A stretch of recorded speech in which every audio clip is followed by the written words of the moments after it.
உன்னோட முகப்பக்க ஓடோடி வந்தோம் மாரடி மண்ணுக்கு நீ இப்ப சொந்தம்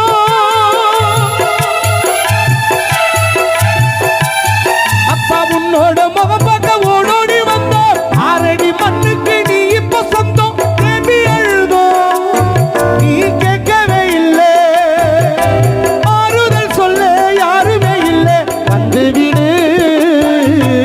ஆறிலும் சாவு ஊரிலும் சாவு ஆழும் உலகத்தில அட யாரும் நிலைச்சதில்லை அப்பா உன்னை பிரிச்சே சாமிக்கு தானே ஈவு இரக்கம் இல்லை லோடு வீஜி கண்ணில் உறக்கம் இல்லை மணி விஷ்ணு கண்ணில் உறக்கம் இல்லை